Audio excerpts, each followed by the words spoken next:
यहाँ से अपनी इंग्लिश लैंग्वेज शुरू हो रही है जिसके 20 प्रश्न पूछे जाएंगे और उसके बाद हिंदी भाषा के 30 प्रश्न आएंगे। ठीक है, तो चलिए इंग्लिश के प्रश्न शुरू करते हैं। 51वां प्रश्न आता है 151वां, fill in the blanks using correct word, यानी कि यहाँ है जो आपको इस खालिस्तान को भरना है, ऐसा कहा गया है प्रश्न के अंदर। ब्लैंक का मतलब होता है खालिस्तान, ध्यान रखना। ठीक है, तो खालिस्तान को भरना है। इसमें मतलब कौन सी जो आती है, जो हेल्पिंग वर्ब दी हुई है, सॉरी ये वर्ड नहीं है, जो आती है हेल्पिंग वर्ब नहीं है, सॉरी, ये might, could, would, none of these, इनमें से आपको कौन सी भरनी है? तो आपको 151 में भरनी होगी कुड। कौन सी होगी? कुड आपको भरना होगा। ठीक है, चलिए 52वां प्रश्न है, what she said agrees blank what I have already heard, यानी कि जो उसने कहा, जो उसने क्रोध में कहा वो मैंने ऑलरेडी सुन रखा था, हियर्ड सुन रखा था। तो 152 का उत्तर क्या होगा? एट। क्या हो जाएगा? एट हो जाएगा। यहाँ आपको प्रीपोजिशन भरना है, किसके अंदर? इस ब्लैक के अंदर प्रीपोजिशन भरना है।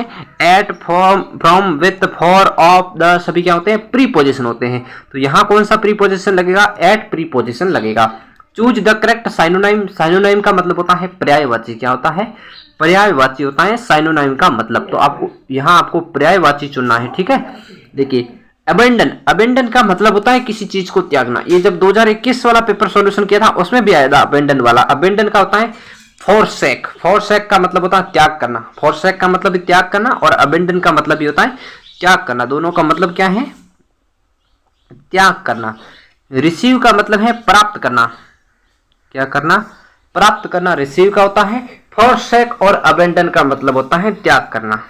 चलिए 54वां प्रश्न है, choose one word of the following press, यानी कि इस कथन के लिए, प्रेस का मतलब होता है कथन के लिए, वन वर्ड यानी कि एक शब्द चुनना है वाक्यांश के लिए। Someone appointed by two parties to settle a dispute, someone appointed by two party, यानी दो पार्टियों के द्वारा नियुक्त किया जाए, टू सेटल ए डिस्प्यूट यानी एक झगड़े को निपटाने के लिए दो पार्टियों के मध्य जिसको रखा जाता है उसे क्या कहते हैं? उसे कहते हैं मध्यस्थ या निर्णायक कहते हैं। उस निर्णायक का एक वर्ड क्या होगा? तो निर्णायक का एक वर्ड होता है मीडिएटर। क्या होता है? मीडिएटर। मीडिएटर का मतलब होता है मध्यस्थ। क्या होता है? मध्यस्थ।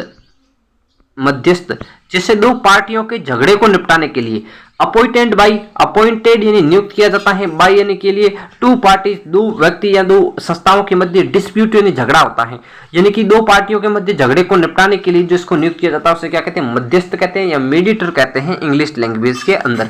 ये वन वर्ड का प्रश्न था।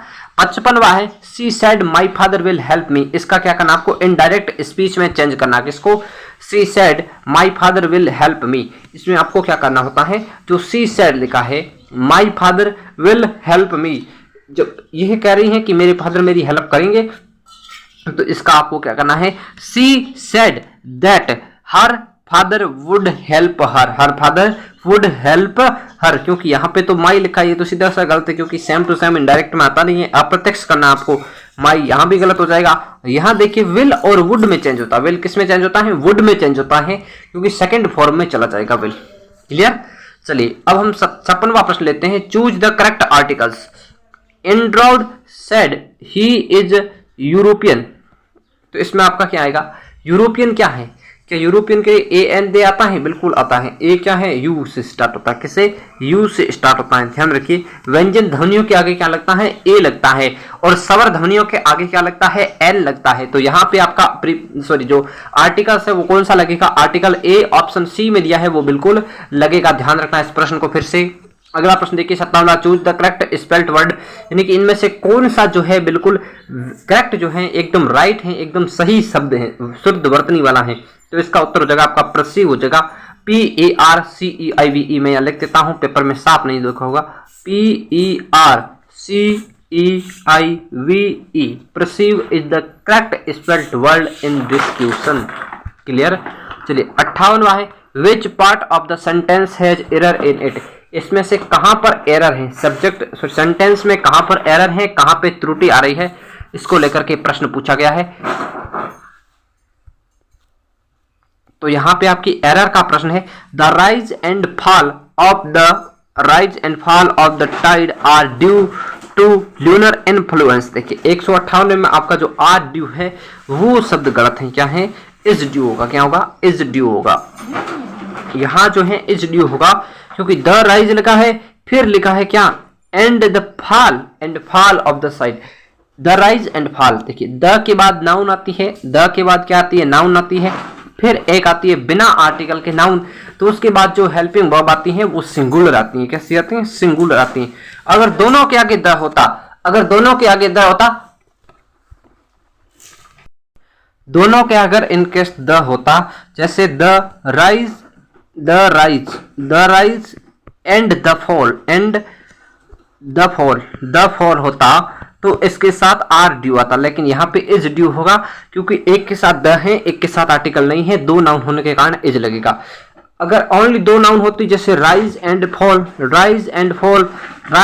फॉल, तो इसके साथ क्या लगता, तो आर लगता, लेकिन एक के आगे आर्टिकल, एक के आगे नहीं है तो इज लगेगा। चलिए अगला प्रश्न है, choose the correct antonym of the word malice. Malice word का क्या करना आपको, एंटोनाइम यानी कि पर्यायवाची चुनना है। मेलाइस का होता है, क्या होता है, मेलाइस यानी बुरा व्यक्ति होता है, बुरे व्यवहार का होता है, उसे कहते हैं मेलाइस, बुरी इच्छा रखता है। और अच्छी इच्छा वाले को कहते हैं गुडविल, गुडविल व्यक्तित्व होता है उसे कहते हैं गुडविल। इसका अपोजिट हो जाएगा मेलाइस, ध्यान रखना अच्छे से।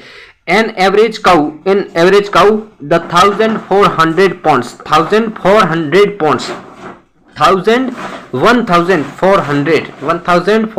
पॉइंट्स, इसके बारे में एन एवरेज काउ ऐसा कुछ कहा गया है।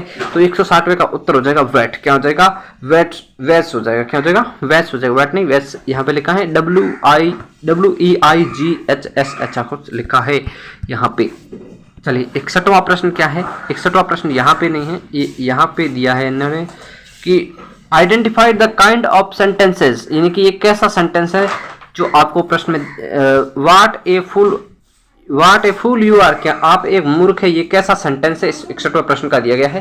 तो इसमें आपको क्या एक्सक्लेमेटरी सेंटेंस आएगा। क्या आएगा, एक्सक्लेमेटरी सेंटेंस इसको कहेंगे। कौन से में, 61वें में कहेंगे exclamatory sentence. What a fool you are, बिल्कुल ये जो है एक्सक्लेमेटरी सेंटेंस है। अगला देखिए 60वां प्रश्न देखिए, चेंज द डायरेक्ट स्पीच। पहले एक इनडायरेक्ट आ चुका है, अब आया है डायरेक्ट का। देखिए साइनोनाइम, एंटोनाइम, वन वर्ड और करेक्ट स्पेल्ड, इनसे ज्यादा प्रश्न पूछे जाते हैं। बाकी जो ग्रामर सेक्शन से कम पूछे जाते हैं, ठीक है।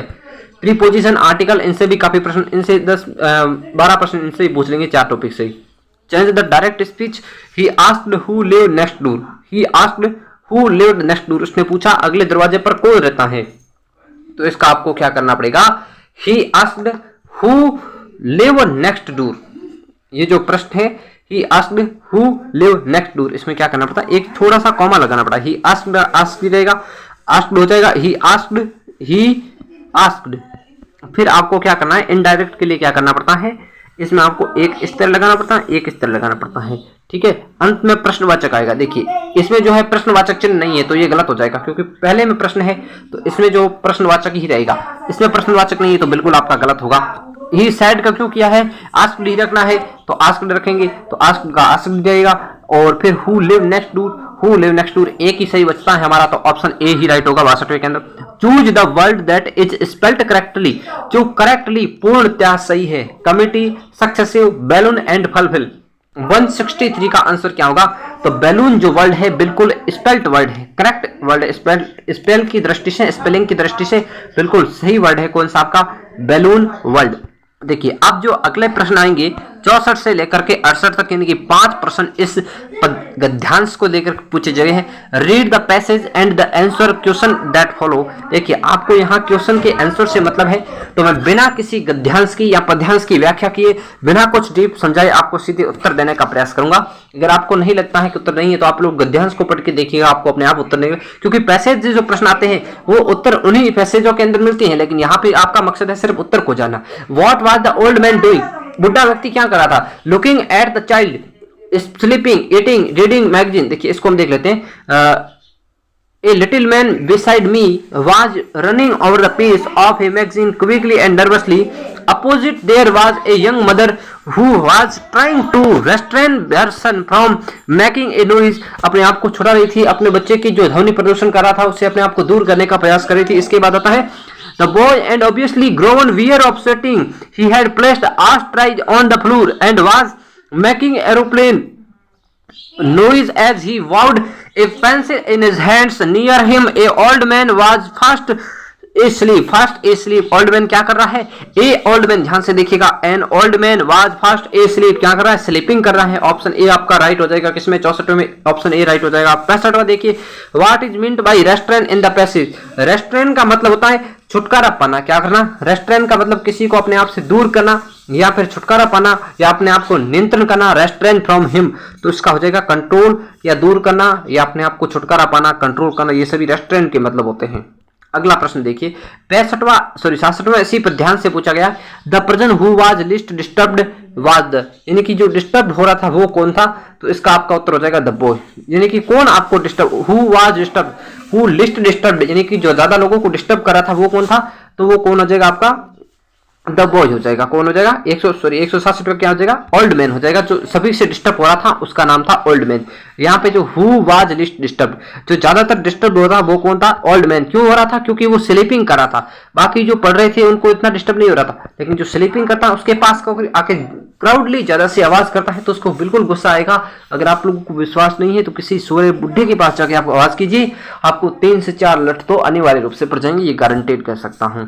अगला प्रश्न देखिए, noise was made by, the noise was made by, यानी कि ध्वनि किसके द्वारा फैलाई जा रही थी, ध्वनि प्रदूषण कौन कर रहा था, ज्यादा आवाज कौन कर रहा था, नॉइज का मतलब है आवाज, तो ज्यादा आवाज कौन कर रहा था, तो यहाँ पे जो बच्चा है, छोटा बच्चा, द बॉय क्या होगा, द बॉय होगा, द बॉय का मतलब जो लड़का था वो ज्यादा आवाज फैला था। Noise was made by the boy, किसके द्वारा, द बॉय होगा, क्या होगा, द बॉय होगा, the noise was made by the boy.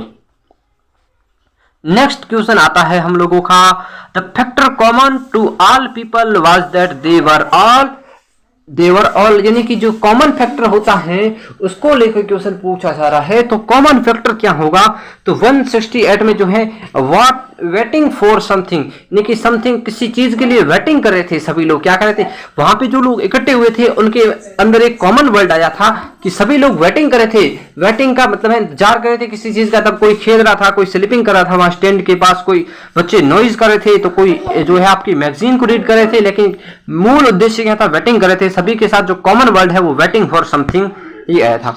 Man fear death, no article, यहाँ जो है आर्टिकल नहीं लगेगा, डेथ के साथ कोई आर्टिकल नहीं लगता है माय डियर, क्लियर। चलिए डेथ का ध्यान रखना, फिर से पूछा जा सकता है ये प्रश्न, 1-2 बार और भी रिपीट हुआ है, शायद बीएसटीसी के है या फिर इस बार पटवार का जो एग्जाम हुआ था उसमें जनरल इंग्लिश के क्वेश्चन थे 15-20, उनके अंदर पूछा गया था। अगला प्रश्न है, I bought this watch 2000 rupees, I bought this watch 2000 rupees, इसका क्या होगा, I bought watch in 2000 rupees होगा क्या, या फिर 4 होगा, तो 2000 लिखा है तो इसके लिए क्या आ जाएगा, 4 आ जाएगा। क्यों आएगा, जब एस आता है, ध्यान रखना, जब अंत में एस आता है, जो रुपीज लिखा है, जब एस लगा रहे तो 4 लगाना अनिवार्य है, 4 रुपीज, 2000 रुपीज आएगा, ठीक है ना, रुपीज इस तरह आएगा। एक मिनट, मैंने फिर से गलत लिख दिया है, क्या कर रहा हूं मैं, रूपी इस तरह आएगा रुपीज, एस के साथ क्या लगाना अनिवार्य है, 4 लगाना अनिवार्य है। तो ये थे इंग्लिश के क्वेश्चन। चलते हैं नेक्स्ट भाग हिंदी के प्रश्नों पर।